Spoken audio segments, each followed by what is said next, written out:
Olá, internauta, seja bem-vindo à análise do Campeonato Brasileiro feito pelo Super FC. E hoje temos um convidado especialíssimo, o comentarista da ESPN, Paulo Calçade. Tudo bem, Paulo? Tudo bem, tudo tranquilo. Vamos lá tentar desvendar esse brasileiro aí que O Campeonato Brasileiro tá ficando difícil, né? É. Vai começar na próxima semana, né, Paulo? E aqui, sempre ele, né, Josias Pereira, nosso repórter do Super FC. Tudo tranquilo, Leandro. Um prazer estar aqui com o Calçade. Vamos falar, né, desse brasileiro que, como o Calçade bem disse, está um mistério aí ainda, né? Paulo, nós tivemos ao longo desse início de temporada algumas grandes surpresas, né? Flamengo fora, talvez, da final do Campeonato Estadual, o Corinthians saiu da Copa Libertadores da América, o Grêmio trabalhando ainda na competição sul-americana, mas a gente não sabe o que vai acontecer hoje, nessa noite. O Internacional também na final do estadual, mas a gente ainda não sabe o que esse time pode vir a acontecer. Ele sempre é tratado como favorito ao longo dos anos, mas nunca chega. Cruzeiro no momento de muita instabilidade, e o Atlético e o São Paulo já voltados para a Copa Libertadores totalmente. Para você, uma breve análise dessa competição que vai começar. Eu acho que primeiro o que marca o Campeonato Brasileiro é que o nosso calendário é fragmentado, o nosso calendário é muito mal feito, como todo mundo sabe. Então, os times eles já começam, se você fez uma coleção de problemas aí. Então, nós mal começamos a temporada e você só tem problema. Por quê? Porque os estaduais, os clubes, por serem frágeis, os clubes têm a obrigação de estar na final, de fazer, caso do Cruzeiro, se não está em crise. Como aconteceu com o Grêmio, como acontece com o Corinthians, com o Palmeiras, o Flamengo. Então, é uma série de crises. Por quê? Porque o nosso calendário é fragmentado. Se tirando a Libertadores nesse começo de ano, não tem nada, na minha visão. Eu não dou o menor valor para os estaduais. Não que eles tenham que terminar. O estadual tem que existir para quem precisa dele, não para quem não precisa. O estadual já foi muito importante. Hoje, ele não é tão importante. Então, o que nós deveríamos ter? Era um brasileiro começando antes, para que todo mundo começasse a temporada levando muito a sério. E aí, como no estadual os times têm a obrigação de chegar, qualquer problema de ajuste, aí o tombo é muito maior, porque ele tem a obrigação de chegar.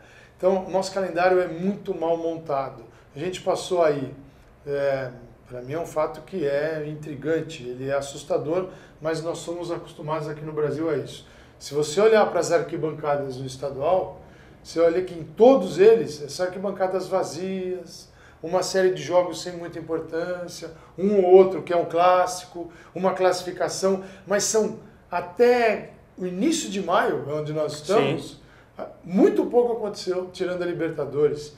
Então, qual é o país que aguenta ter um futebol que passa 3, 4 meses com quase nada? E no lugar do nada, há crise. Exatamente. Porque quem não chegou lá entra numa crise. Então, hoje a gente muda isso, porque se você me perguntar do brasileiro, como é que eu vou te responder? Que jogadores vão jogar o Brasileirão? Porque daqui a pouco abre janela europeia, os caras vão embora. O Dunga já selecionou alguns hoje, né? O Santos já perdeu 3 entre Copa América e se for os Jogos Olímpicos, dependendo de quem vai. O Santos já perdeu logo de cara 3 aí durante a Copa América. Falei, isso é justo? Aí, como é que a gente faz projeção? Não faz nenhuma, né? Eu tomo muito cuidado, porque é muito fácil de cima, de longe, você falar assim, o treinador errou. É muito fácil.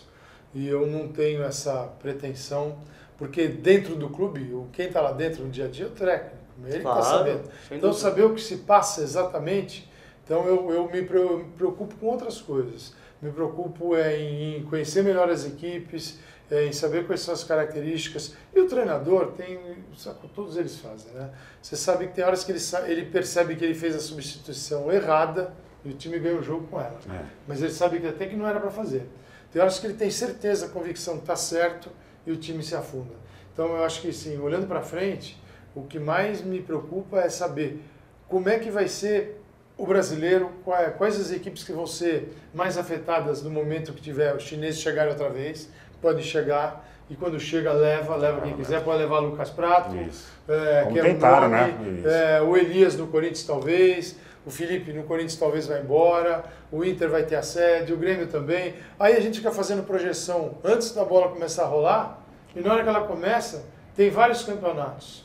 Você tem um campeonato que vai começar agora, depois você tem o campeonato que é afetado pela janela das vendas. Sim, claro. Depois tem aquele que encerra lá no mês de setembro as inscrições e os times estão modificados com contratações e algumas saídas. Então é de setembro para frente que vai com o que tem. E aí a gente vai ver o que sobra desse brasileiro. Eu lamento, né? Porque eu sempre digo isso, a gente poderia ter aqui um dos melhores campeonatos do mundo, mesmo com as nossas condições, mesmo não podendo competir com dinheiro de fora, mas a gente poderia ter, por quê? A gente tem que compensar com a organização. E nós temos aí várias equipes grandes em condição de ganhar campeonato, times que têm torcida, que leva massa para o estádio, e nem todos os torneios têm isso. Nós temos, só que a gente nega tudo isso. A gente não sabe fazer, A gente não sabe fazer. A gente não sabe fazer. O Brasileirão está aí, perdido. Vai começar o Brasileiro.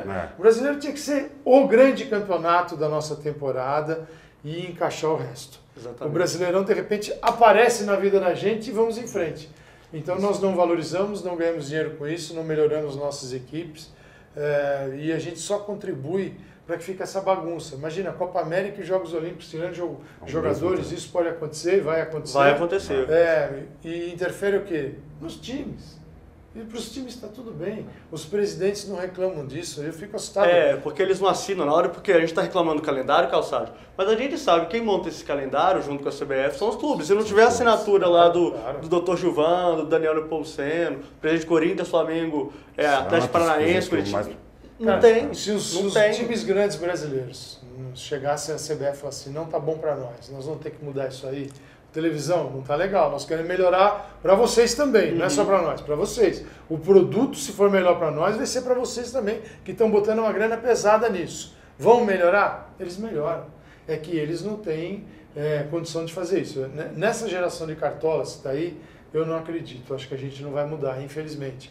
Mas se eles quisessem, eles mudariam tudo. Claro, tudo. sem dúvida. Porque eles têm a força, da marca, o peso da torcida, mas infelizmente me assusta, né, como as equipes ainda estão presas aos estaduais. Porque o estadual é importante, falando do caso do São Paulo, o Audax é muito importante. Talvez para o América ainda seja muito importante. Sim, com certeza. Mas para o Atlético Mineiro já não é tão, para o Cruzeiro não é, para o Corinthians, para o Santos. Agora, vai falar isso no Rio Grande do Sul.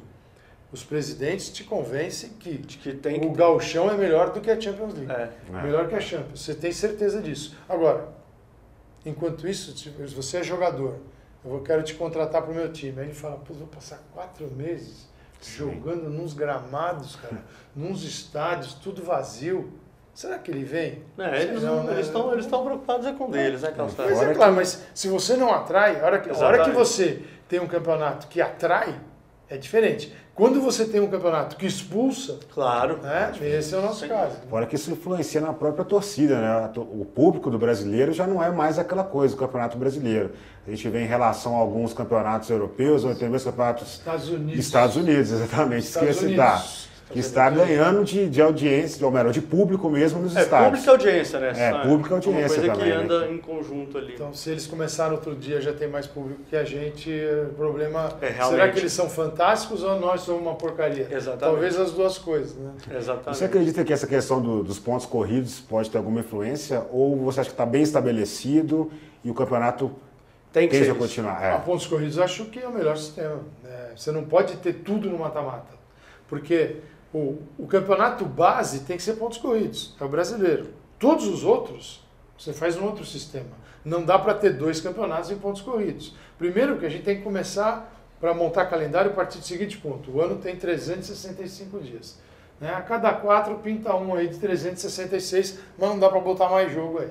Então você tem 365 dias, você tem um mês para férias, um mês para treinamento, que até poderia ser maior para ampliar esse início de temporada, participar de torneios, mas vamos ficar um mês de férias, um mês de treinamento, você já tira 60 dias, sobram 300 dias. Aí você tem as datas, joga-se o campeonato nacional nos finais de semana e no meio de semana você tem as Copas, você tem a sua Copa do Brasil, a Libertadores, Sul-Americana.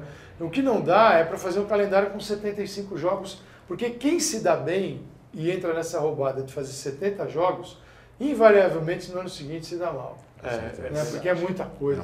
É raro você ter um Cruzeiro, um bicampeão assim. Nossa, isso é uma raridade. Porque quem está lá em cima no outro ano vai se esborrachar. Então, ou a gente modifica isso, mas os pontos corridos, você imagina assim, se tem Brasileirão pontos corridos. Chega em outubro, o teu time está fora.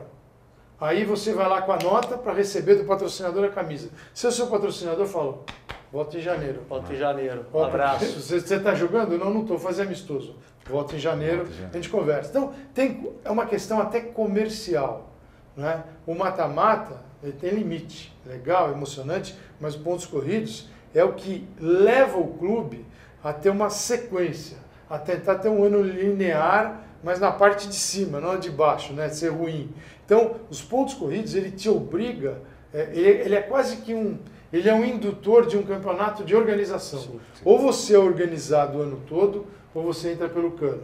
E quem é organizado o tempo todo vai se dar melhor.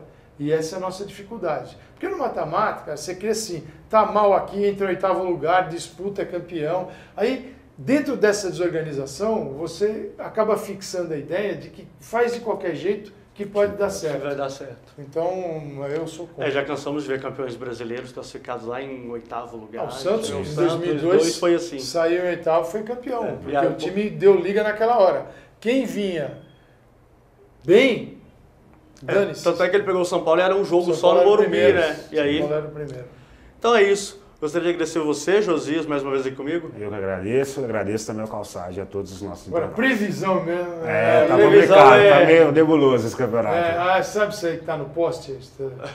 Sim, traga o seu amor, 7 dias, joga não sei o quê, mas tem que apelar, porque ninguém é capaz de dizer o que vai acontecer devido à nossa instabilidade na organização, que é uma pena. Agora, o dia que quiserem fazer o melhor campeonato do mundo, dá para fazer. Dá para fazer. Dá para fazer aqui, mas precisa ter vontade de fazer. É verdade. Então, obrigado, Calçado, mais uma vez. Obrigado, eu agradeço, viu? Muito obrigado. Obrigado, Calçado. Agradeço aí a canja, a chance que vocês deram para nós. Não, o que é isso? Obrigado. Então é isso, internado. Gostaria de agradecer a atenção de vocês e até a próxima.